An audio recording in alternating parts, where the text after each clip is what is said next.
Good evening, everyone. Thank you for joining us tonight. For the record, we are convening the October 19th, 2023 regular City Council meeting, and it is 6:30 p.m. Council, when I call your name, please say here or present. Mayor Maxton, Here. Councilmember Stroop, Here.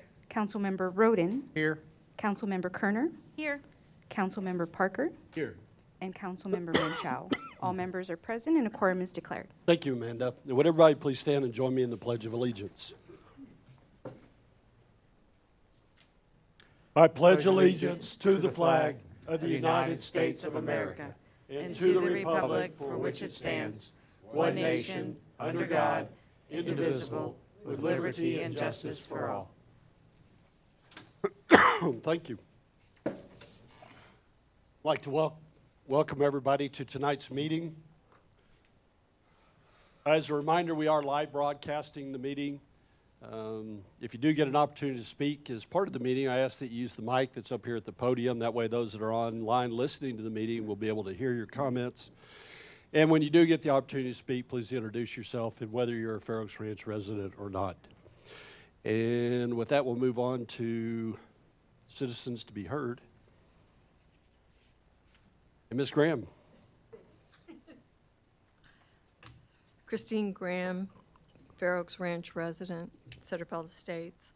As you know, the hogs are back in Sutterfeld Estates. It would seem every couple of years in Fair Oaks Ranch, you'll find feral hogs digging up and destroying property, part of the hill country living. This is not a complaint, but firsthand observations. My concerns center around the lack of information that was at one time available on the city website. I understand that the city's communication department is now looking at updating some of these links. That will be appreciated. But there also was a mixed message coming from the police department. They were more about informing the caller that there was nothing they could do. We should call Texas Park and Wildlife or Comal County Game Warden. It used to be the city wanted to be alerted to hog locations so they could map their whereabouts. If this is no longer the case, please let us know.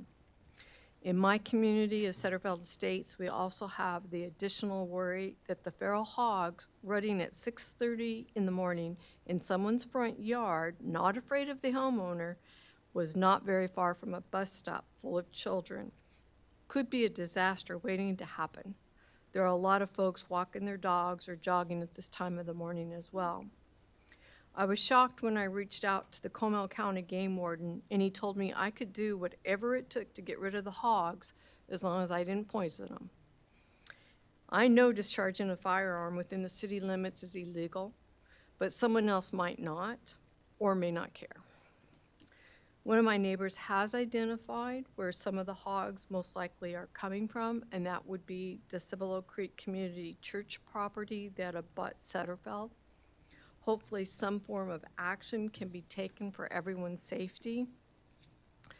Some additional updates that are needed to the city website that would be helpful under animal control. Residents are instructed after hours to call the non-emergency numbers listed above.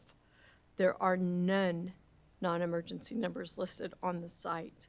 In fact, there isn't a non-emergency number listed on the police department webpage. And out of curiosity, when calling the police department, are the last four digits 0900 or 0990? Thank you. Have a great evening.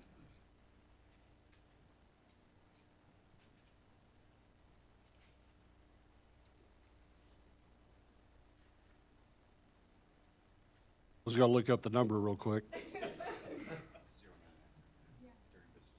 All right. Thank you. There are two numbers listed on there. Thank you, Ms. Graham, and thank you for being here today and appreciate your comments. Ms. Graham was the only one that signed up to speak as part of Citizens to be Heard. Is there anybody else here that did not get an opportunity to sign up that would like to speak? All right. And then we'll move on to our presentations. And we have one presentation tonight, which is the announcement of our Employee of the Quarter. Kelsey, come on up. Yes. Please do. Hello, my name is Jennifer Hudson. I am the HR generalist. I just wanted to take a moment to share with council and members of the community a few of the words that were written about Kelsey and her nominations. She's our Employee of the Quarter winner for Q4, which is July through September. Kelsey's performance during Q4 was extraordinary and had far-reaching impacts across the city. Shortly after working with council to update the city's drought contingency plan, the city initiated stage 1 drought restrictions in July, and then in stage 2 in August. By initiating these timely updates, which included tightening triggers and establishing surcharges on commercial usage, she helped ensure that the city utility customers had water for essential uses and that the utility could meet increased demands despite reduction in supply. Kelsey worked tirelessly to educate customers as well as fielding many calls and emails. As a result of her efforts, total consumption, has dropped back below 3 million gallons per day, taking stress off the utility. And during Q4, Kelsey also worked with the council to update the city's water conservation plan, the city public tree ordinance. Both updates had their challenges and hiccups, but this never slowed her down. One of the submitters for the nomination stated, Kelsey is extremely knowledgeable, professional, and takes great pride in her work. She is passionate about protecting the environment and is not afraid to stand her ground when contractors or builders give her the runaround or disregard compliance and regulations. Another coworker stated, aside from her work, Kelsey's smile and upbeat personality are contagious, and she makes our workplace bright and enjoyable. Congratulations, Kelsey, on being selected Employee of the Quarter. The mayor will do over. Well, Jennifer, you can stay up here and be part of the picture, too. Can we get somebody else to take it? I was going to take it. Well, it's no surprise. It's no surprise. Kelsey's been with us. Has it been a year yet? A little over a year? It's been like a year and a half. Oh. Well, time flies when we're having fun. But during that time period, you definitely have made your presence known, not just with the staff, yes, definitely in a positive way, but with staff, with council, and obviously with our residents and all that you've accomplished. And it's not surprising that the other staff members selected you for this award, so congratulations. Thank you. And we do have another on-the-call presentation tonight. Today is Jennifer Hudson's birthday. So she didn't want me to embarrass her, but she wouldn't pass up an opportunity to embarrass me, so I felt the obligation to return the favor. But yes, and I think everybody has wished her a happy birthday today, but you know, her dedication to the city is so overwhelming that she chose to be with us at a city council meeting on the night of her birthday. Just for a few minutes. Just you want to sing happy birthday to you? No, you all did that last time. That's quite lovely. Thank But you. happy birthday, and thank you for. Thank you.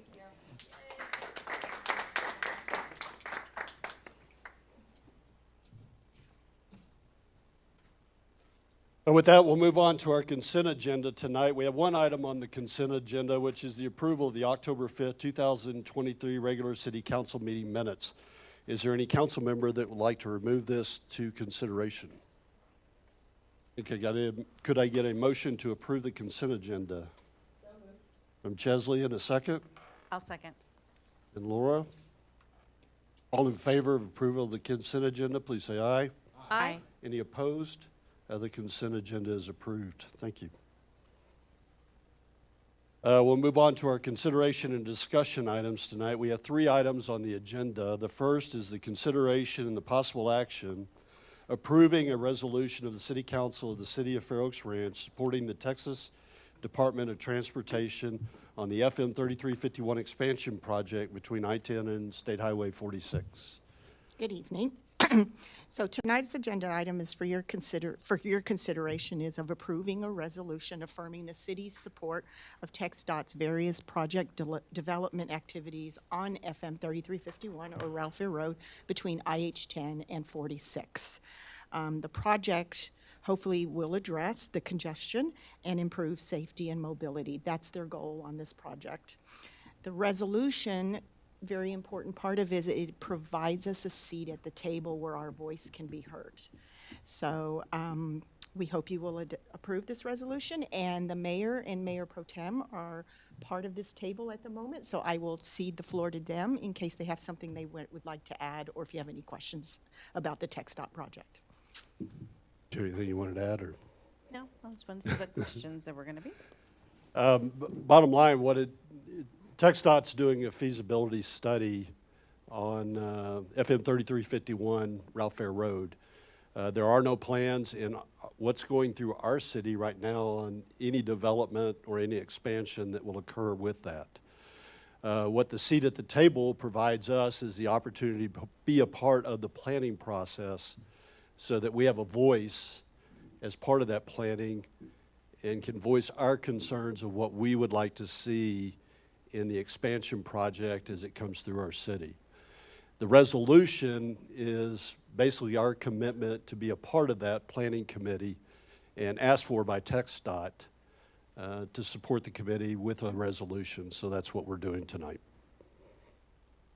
Perfect. And any other questions? Questions from council? Any questions from anybody here tonight? All right.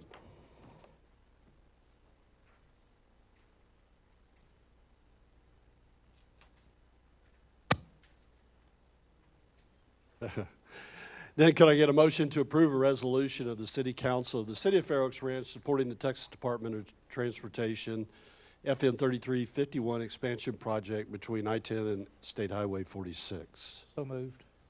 I second. Keith and Laura, any other comments from council? With the motion on the table, all in favor, please say aye. Aye. Any opposed? The motion is approved. Thank you, Carol. Second consideration item that we have tonight is the consideration and the possible action approving a resolution authorizing the execution of an advanced funding agreement for voluntary utility relocation and standard utility agreement with TxDOT for the relocation of water lines near the FM 3351 Cibolo Creek Bridge, and authorizing the city manager to execute all applicable documents. And Grant, you're going to lead us through this one? Yes, sir. Thank you, Mayor, City Council, ladies and gentlemen. I'm Grant Watanabe, the Public Works Director for the city, and I'll be presenting this agenda item. So as you're aware, TxDOT is moving forward with the Cibolo Creek Bridge project. This project is specific to this one location and not associated with the wider, larger expansion project. But the intent of this project is to raise the bridge above the 100-year flood elevation. Now, this project requires utility adjustments by both power, water, and telecommunications providers to accommodate the planned improvements, and that includes the relocation of our city's water lines, which are located on the west side of FM 3351. In the agenda packet, there is a map that shows the existing and proposed locations for our water lines. It's labeled Exhibit A. There we go. And on this map, you'll see the existing water lines represented by dashed green lines toward the edge of the right-of-way, and the proposed location shown as a solid blue line. Now, there's multiple lines because we have multiple water lines in that area, a 4-inch line as well as a 6-inch line.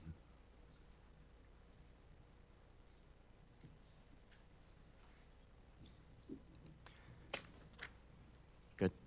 Now, at the bottom left corner of this exhibit, you'll also see a pipeline summary table, which shows some numbers which I'll quickly go through for you. There is a total of 3,475 linear feet of city water line that has to be relocated. Approximately 2,118 linear feet, which is about 60.95%, is located within the former Forcock Common area, which was also a utility easement. And approximately 1,357 linear feet, which is 39.05% of the total, is located within TxDOT right-of-way. Now, we've worked with our GEC to develop relocation plans as well as a relocation cost estimate. That cost estimate is $614,000, which includes all of the engineering design, the construction, the inspection oversight.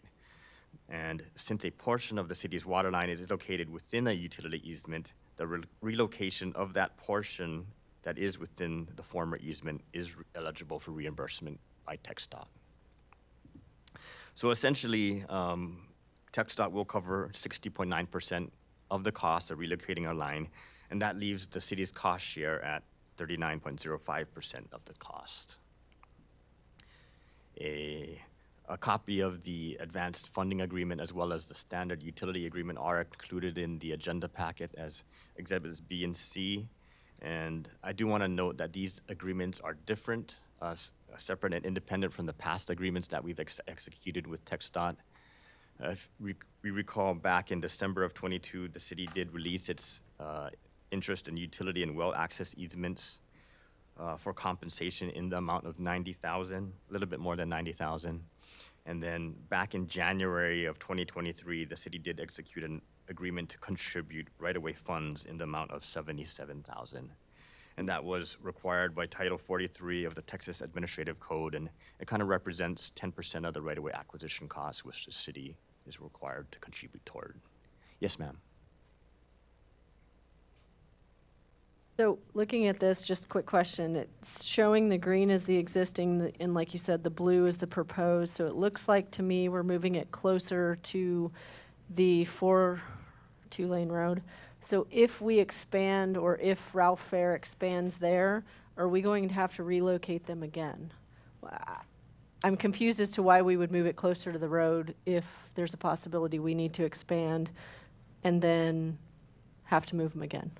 So we shouldn't have to move it again. The reason why we have to move it from its existing location is because that's where the CPS utility poles are going to go. Right now, they're too close to the pavement. They kind of present a danger to traffic, so they have to push the poles back. But that means that's where our existing utility lines are, so those lines have to move a little bit toward the Okay, pavement. so even if we expand in the future, it shouldn't mean that we need to relocate farther away. We won't be building roads on top of our water lines, is my question. Correct, Okay. correct.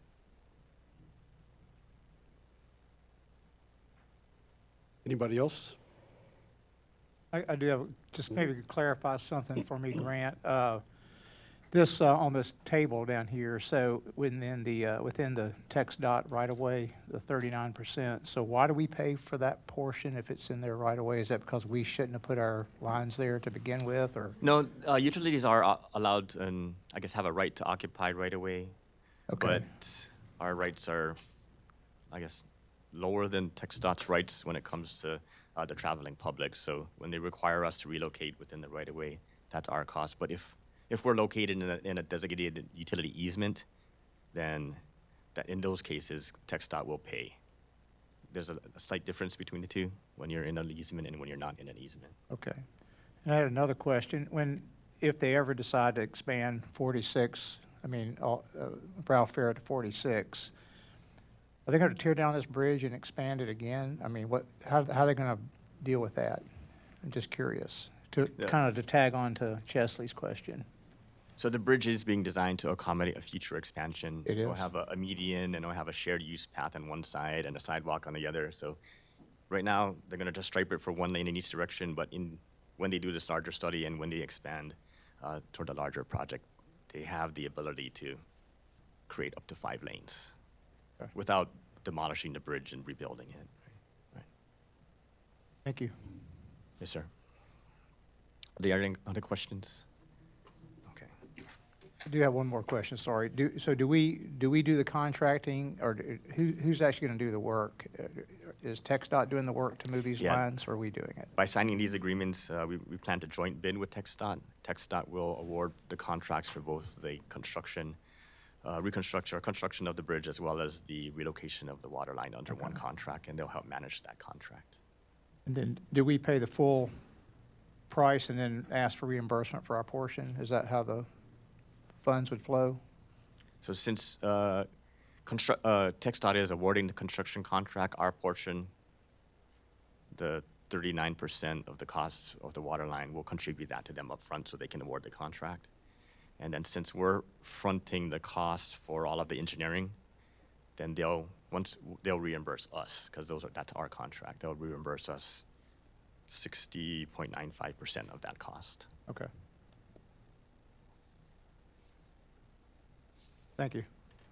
Anybody else? No? Anybody else that's here tonight have any questions?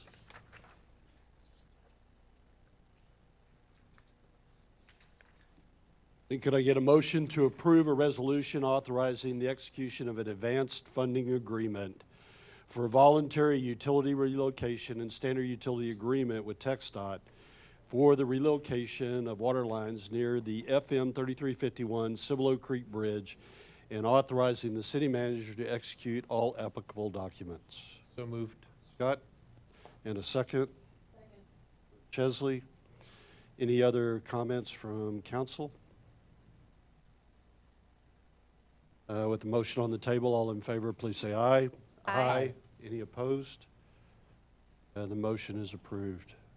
Thank you very much, Council. And you're going to do the second one too, Grant? Actually, I'm gonna get some help from Summer. Okay.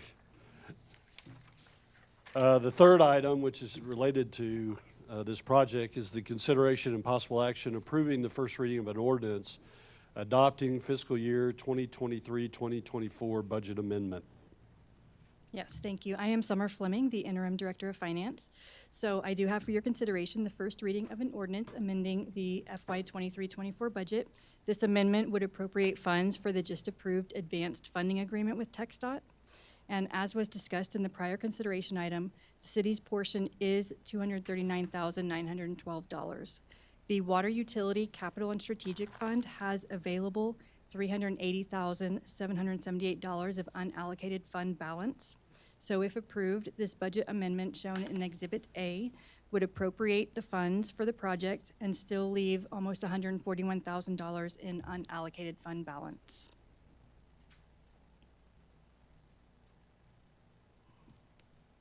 Any questions? Questions?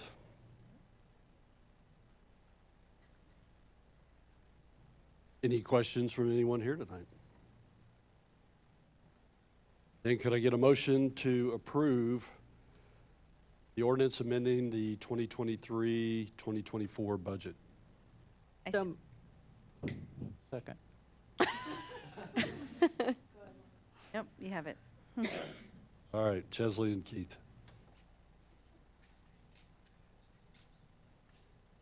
Any other comments from council? With the motion on the table, all in favor, please say aye. Aye. Any opposed? The motion is approved. Thank you, Summer.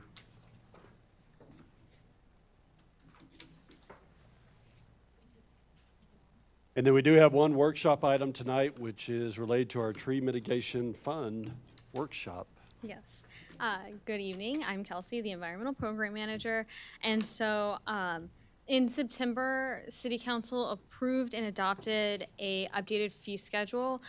Through that schedule, it established a fee in lieu of mitigation for the removal of heritage and protected trees on development and redevelopment sites. And so today's main discussion is going to be about what we potentially could use these funds for. And so moving on.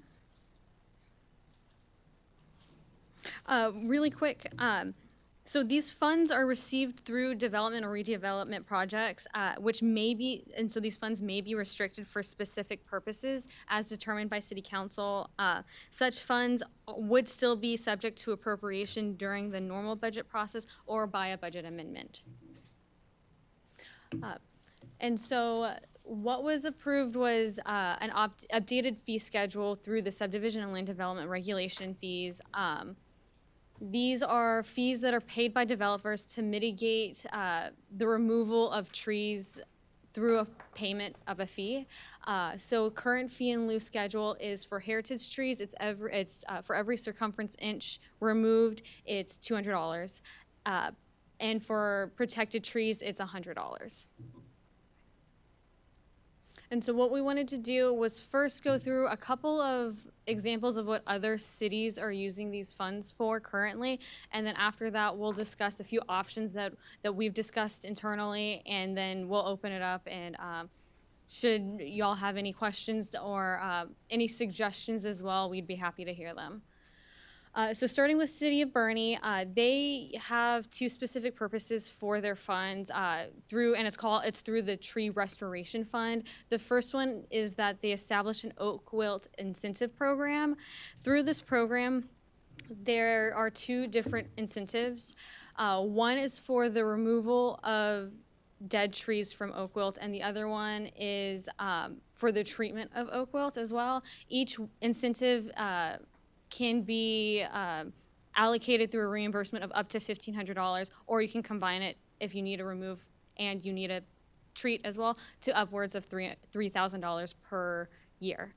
Additionally, through the Tree Restoration Fund, these funds can be used for other tree and environmental related activities, which include but are not limited to stormwater or storm damage, tree removal and planting, restoration and protection of environmentally sensitive areas, such as riparian habitat improvements, and as well as stream bank restoration as well.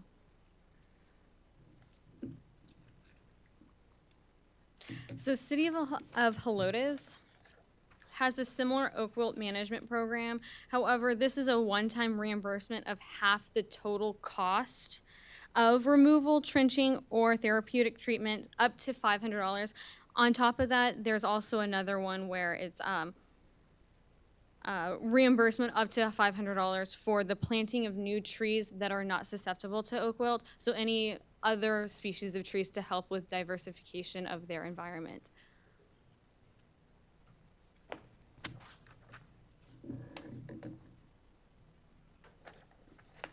So West University Place is in an area that doesn't necessarily get a lot of oak wilt over there. So theirs is mostly, their West University Tree Trust mostly focuses on tree plantings and stuff to that effect. So residents are able to apply for a tree to be planted on a public property adjacent to their property. So that's street rights of way or setbacks on their property. These trees are a minimum of 30 gallons, and each tree is planted, staked, mulched, and fertilized by the city. Afterwards, after the tree is planted, the general maintenance of that tree would fall on whoever applied for that tree to be planted within the vicinity of their property. Moving on to Denton, their fund's just called Tree Mitigation Fund, and it's used for three separate purposes. The first one being tree preservation. So this is where they will plant trees in parks or medians throughout the city, mostly in areas that are to benefit the common good of the community, places where it's in the public's realm. Additionally, they do tree rebates, and so this is for the purchasing of a qualifying tree that can be planted by the property owner on their property. Lastly, they have tree incentive programs, and there's various ones that they do throughout the year. Most of them deal with planting trees on private property or through tree giveaways where residents are able to drive up, pick up a free tree, and then plant it on their property as well.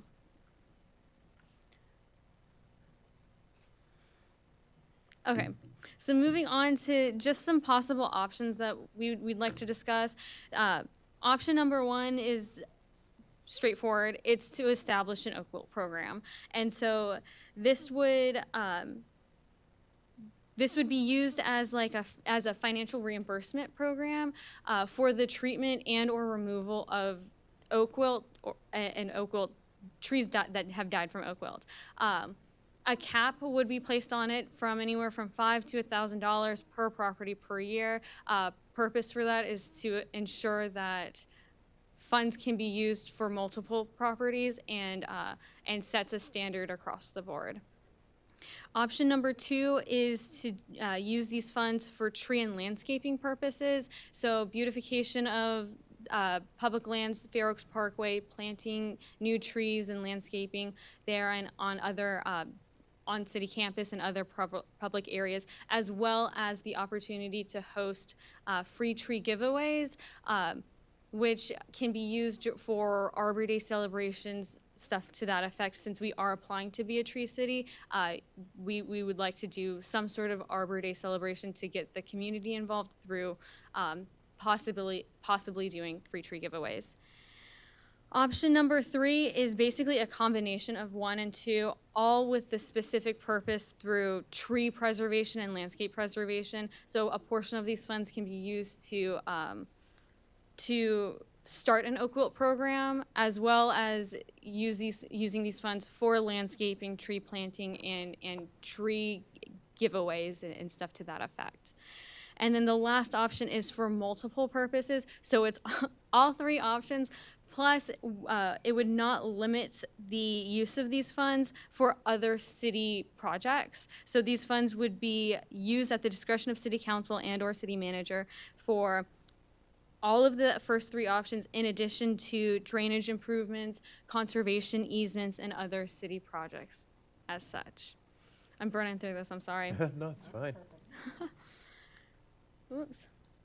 Okay, so staff recommends not limiting these funds for one sole purpose, but to allow it to be used to establish an Oak Wilt program, but also leave it open where we can help with tree planting, we can host tree giveaways or plant giveaways, as well as using these funds, or as well as letting these funds be used for other city projects such as capital improvements, drainage and erosion control improvements, as well as storm damage cleanup. Okay, does anyone have any questions or suggestions? So, great presentation, thank you. Thank you. I think I got it like in under 5 minutes, right? Direct and to the point, and great job. What do you need tonight from council to move forward with this? So we're looking for guidance from council on what their thoughts and ideas are on what they would like to use these funds for.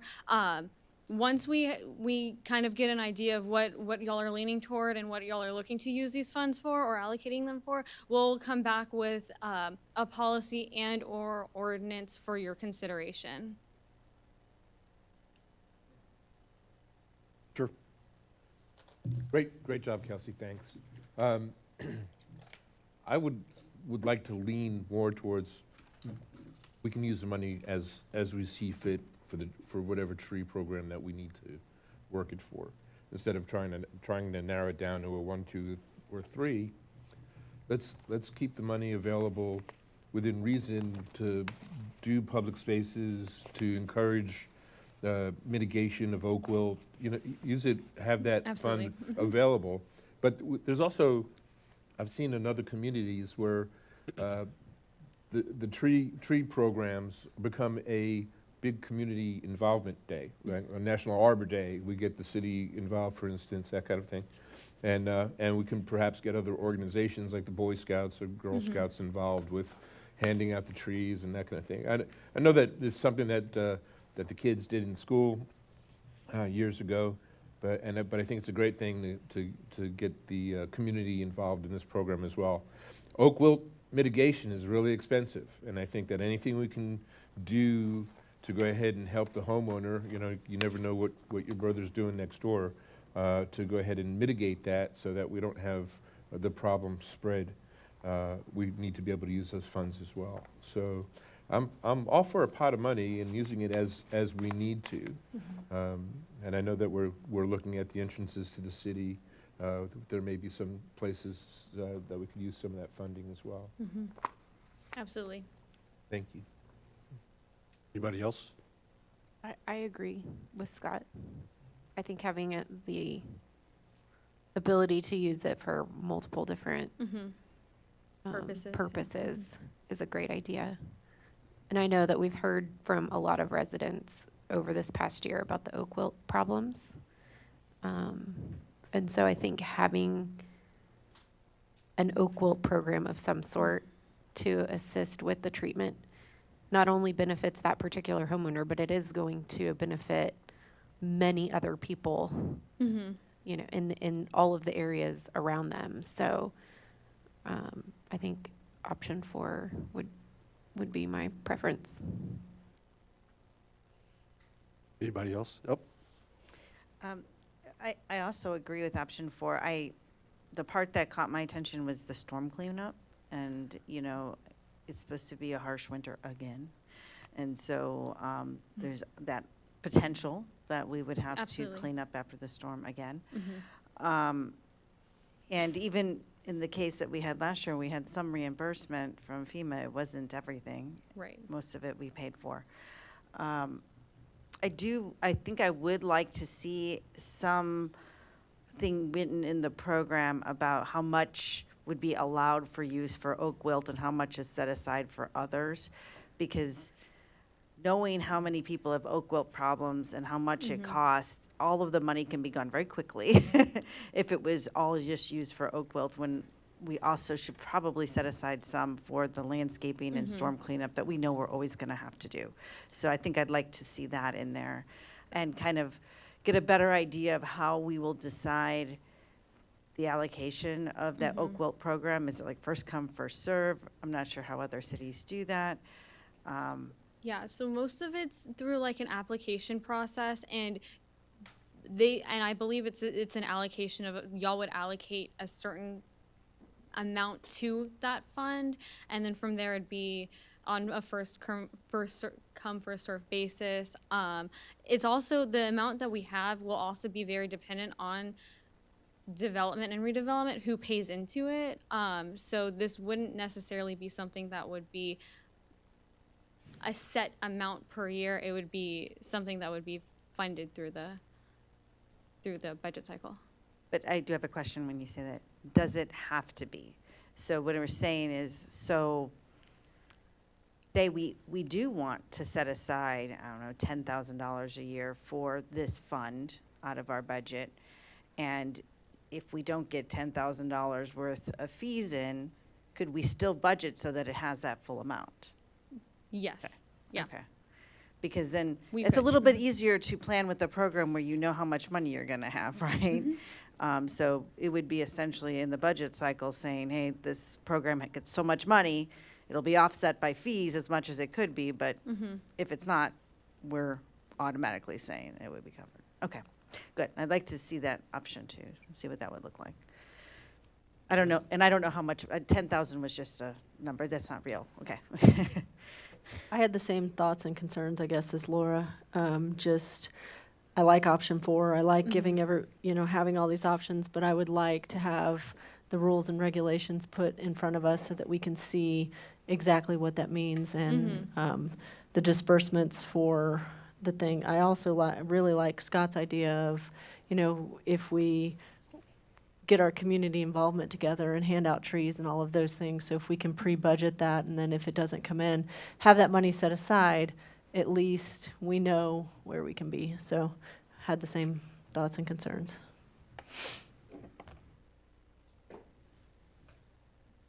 The only thing that I'd add to it is, and I agree with all the comments that have been made, and I like the idea of the Oak Wilt program. And not only does it provide a means for treating Oak Wilt, but because we get this program in place, I think it would almost promote a program of Oak Wilt treatment. And I know that we have several areas in the cities that have some pretty considerable outbreaks right now, and making people aware, could be a challenge. Maybe it has been a challenge, but I think this would provide an opportunity that more people maybe would be amenable and to treatment of the Oak Wilt, so at least we could maybe control that to some measure. Yeah, absolutely. Oak wilt can be very costly to treat, and it is something that staff has heard in the past. Some people can't afford the treatment, and any type of incentive should be a benefit to our residents. So, I mean, I do agree with the Oak Wilt program, but I do agree with all the other comments that were made, even though I just focused on Oak Wilt, so. Got it. Okay. Any other comments or questions from anybody here tonight? Yes, sir.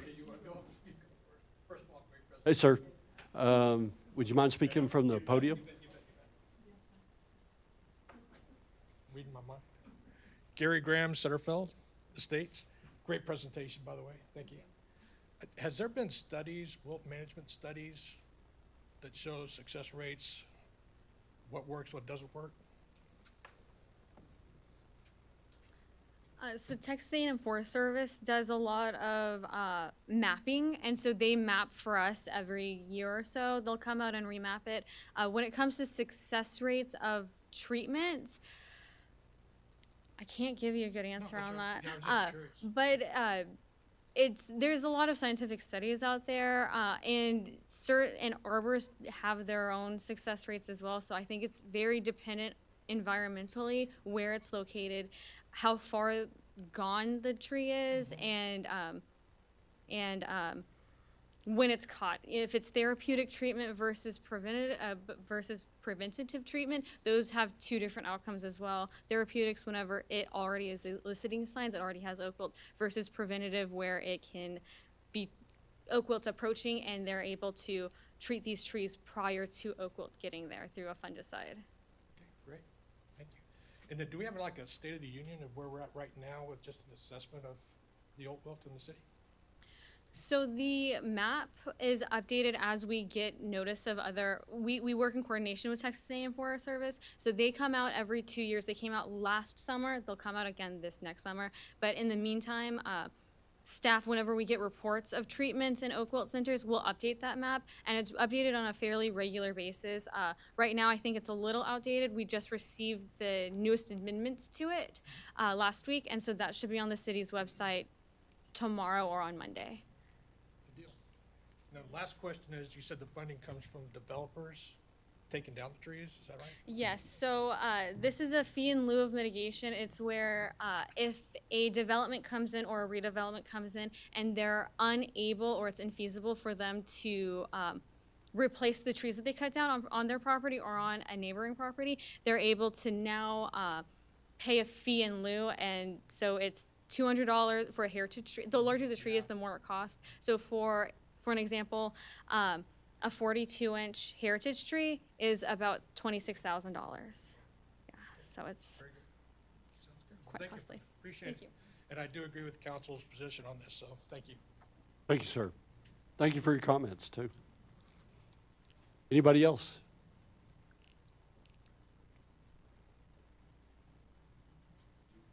I got a comment. All right. So my neighbor had oak wilt approaching my property, and about 2020, I had an arborist come out and treat my trees.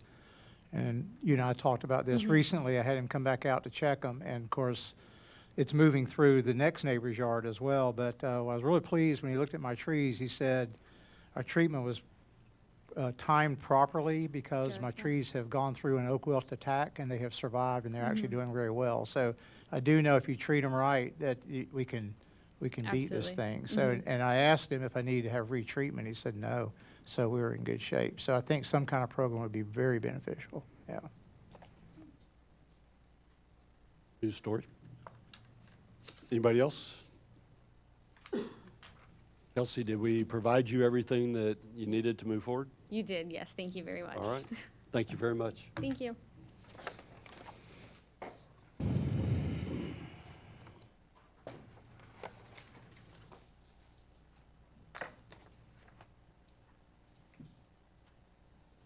We'll move on to request and announcements. Does any council member have any announcements that they would like to make tonight? I would just like to remind everybody about the trunk or treat that's coming up at the elementary school, Fair Oaks Ranch Elementary School, on the 28th, correct? 28, I don't know 6 what to 8. time, though. What time? 6 to 8. 6 to 8, okay. Oh, we can mark that up. And come join us in your favorite costume. Couple announcements that I had. One was we have some upcoming elections. And part of what I want to do is explain it both so we understand the two elections that are coming up. The first is the constitutional amendment election, election day is 7th of November. And then following that, we have a city special election, which is scheduled for the 9th of December. The constitutional amendment election, for that election, you'll vote by your county. And for those residents that are Bexar County residents, there will be an election site set up here in this room. For Kendall and Comel, you'll have to vote in your respective election sites within your counties. Early voting for this election is the 23rd of October. It's coming up pretty quick through the 3rd of November. The times will differ based on the election sites and by the counties. Amanda maintains the city's election site website, and all of the information for all 3 counties is listed on there to provide the details if you're looking for on when and where you can vote related to the constitutional amendment election.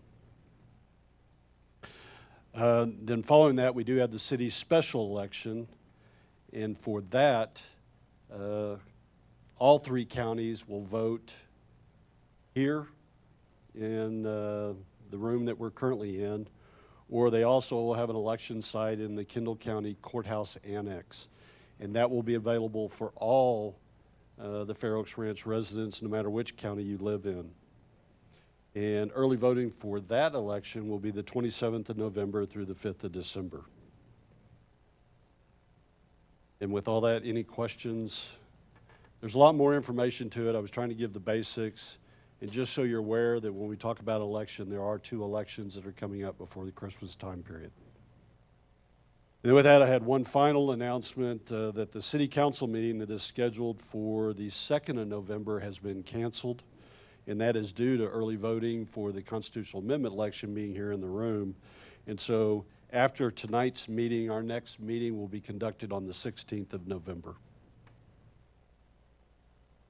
And Scott, any other announcements that I may have missed? Yes, Mayor, just one additional announcement. The Ad hoc Bond Advisory Committee is scheduled for its first meeting. That notice will go out tomorrow, but that will be this coming Tuesday. I believe that's October 24th, 3 o'clock p.m. And due to the aforementioned early voting, that meeting will take place at the Spring Creek United Methodist Church. 3 o'clock Tuesday will be the first meeting.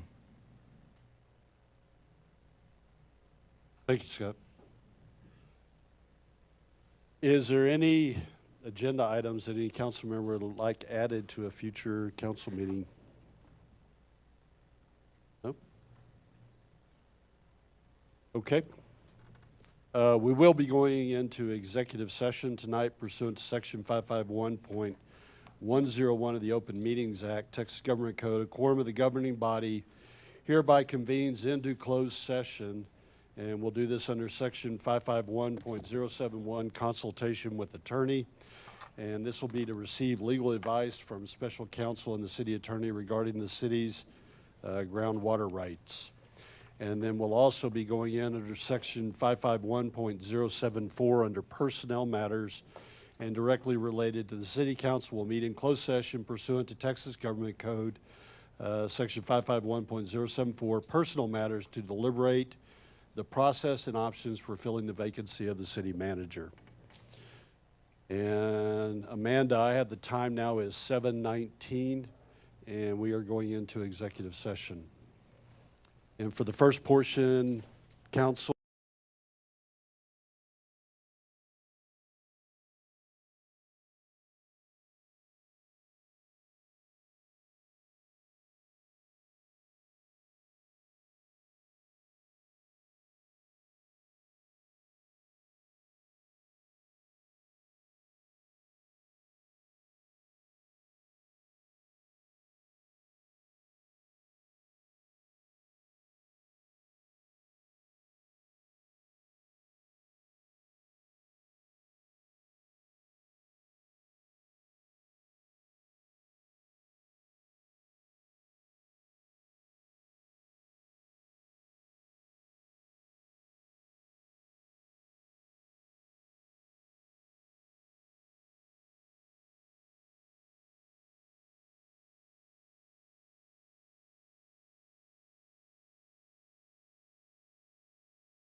And we are back in open session. We did have one item for consideration in open session that was discussed during executive session.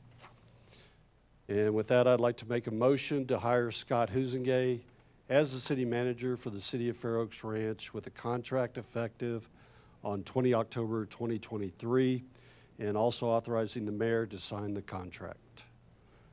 I so move. All right. And any questions concerns from council? Questions from anybody here tonight? With the motion on the table, all in favor, please say aye. Aye. Any opposed? The motion is approved.